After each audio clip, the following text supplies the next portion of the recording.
Detective Saira Jaffri stared at the empty safe, her mind racing. The steel door hung open, its contents, 50 million rupees in cash and family heirlooms worth twice that, completely gone.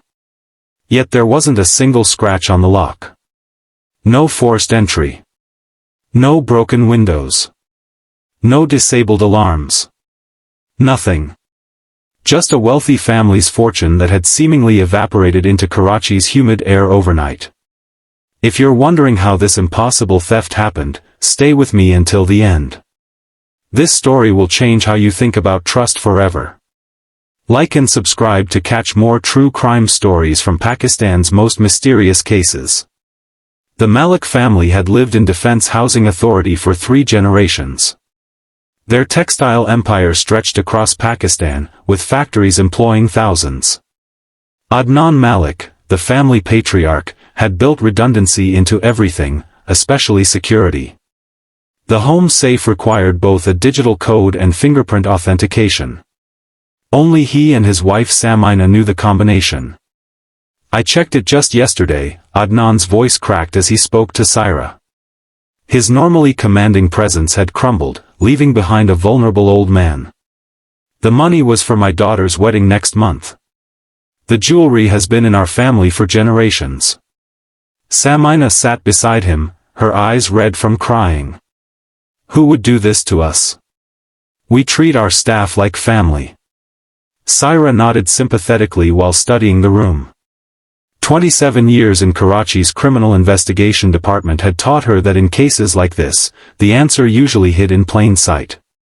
The system shows the safe was opened at 2:17 a.m. using the correct code and fingerprint, the security consultant explained, scrolling through logs on his tablet. No errors, no failed attempts. The household staff consisted of a cook, 2 maids, a gardener, a driver, and Imran, the family's personal assistant for 15 years. All claimed to be asleep when the theft occurred. The property's external cameras showed no visitors during the night. As Saira interviewed each staff member, she noticed something in their eyes, not guilt, but fear. They were hiding something, though perhaps not the theft itself. "Imran has been with us since he was a young man," Adnan said defensively when Saira questioned his assistant's background. "He's practically a son to me." Saira nodded but made a note to dig deeper. Perfect crimes rarely existed, only incomplete investigations. That evening, she visited Adnan's daughter, Zara, at her apartment across town. The bride-to-be was devastated. "The wedding might need to be postponed," Zara whispered, twisting her engagement ring. "The jewelry was meant to be my something old." Her voice caught. "My grandmother wore those pieces at her wedding. My mother too." "Tell me about your fiancé," Saira asked gently. "Faisal? He's wonderful. A doctor. We met at a charity gala last year." Zara's face brightened momentarily before clouding again. "He's been so supportive through all this." Something in Zara's tone made Saira pause. "Has he always been supportive?" Zara hesitated. "Mostly. He did have concerns about the wedding costs. Said we should save for our future instead."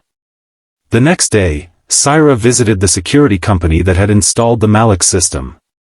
The technician who maintained their equipment seemed nervous, constantly adjusting his glasses. "Could someone clone a fingerprint?" Saira asked. "Theoretically, yes. With a high-quality impression and the right materials. But you'd still need the code." "And if someone had both?" The technician shrugged. "Then it would look exactly like an authorized entry." Saira's investigation led her to Faisal's medical practice. His receptionist mentioned he'd cancelled all appointments last month for a family emergency in Dubai. The timing aligned perfectly with when Adnan had withdrawn the wedding money. Meanwhile, Saira's colleague discovered that Imran had been making regular deposits into an offshore account, small amounts that wouldn't raise suspicion but had accumulated to millions over years. The pieces were starting to fit, but not in the way she'd expected. That night, Saira received an anonymous call. A woman's voice, trembling, "Check the basement storage room." Behind the painting of the founder. The next morning, with a warrant in hand, Saira found a hidden safe behind the mentioned painting, not in the Malik's home, but in their company headquarters. Inside, detailed records of tax evasion, bribes to government officials, and worker exploitation spanning decades. The truth emerged like a desert storm, violent and revealing. The theft had been an inside job, but not for greed. It was for justice. Imran had discovered the Malik's illegal activities years ago and had been documenting everything. The stolen money was actually being returned to workers who had been cheated of their wages. The jewelry had never been taken. Saira had moved it to a bank vault weeks earlier, using the theft as cover for the missing cash. Zara had discovered her father's crimes while planning her wedding. Unable to reconcile her love for her family with the truth of their wealth, she had conspired with Imran to expose everything. Her fiancé Faisal, initially reluctant, had eventually helped by providing his medical expertise to create a perfect fingerprint replica. "I couldn't build my future on other people's suffering," Zara confessed when Saira confronted her. The wedding money wasn't just money, it was thousands of lives, thousands of stories of hardship. As the case unfolded in Karachi's courts, it divided the city. Some saw the Maliks as victims of ungrateful employees. Others celebrated Zara and Imran as heroes who had sacrificed everything for justice. Adnan and Saira faced charges for their financial crimes. Their empire crumbled, but something new emerged from its ruins. Zara, after serving a reduced sentence for her role in the theft, used her inheritance to establish a foundation supporting textile workers' rights and education. Imran, who received immunity for his testimony, became the foundation's director. The money that had vanished ultimately created schools, healthcare clinics, and fair-wage factories throughout Karachi's poorest neighborhoods. Years later, Detective Saira visited one of these schools. Children played in a courtyard beneath a sign reading, "Every lock can be opened with truth." Zara greeted her with a warm embrace.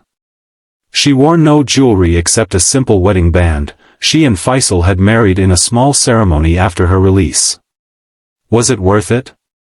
Saira asked, watching the children. Zara smiled, her eyes reflecting both loss and purpose. "Some treasures can't be kept in safes. The most valuable things we have are the changes we make in others' lives." As the sun set over Karachi, casting long shadows across the school grounds, Saira understood that sometimes justice doesn't look like we expect. Sometimes it requires breaking something valuable to build something priceless. The greatest crimes aren't always those that break locks, but those that break trust.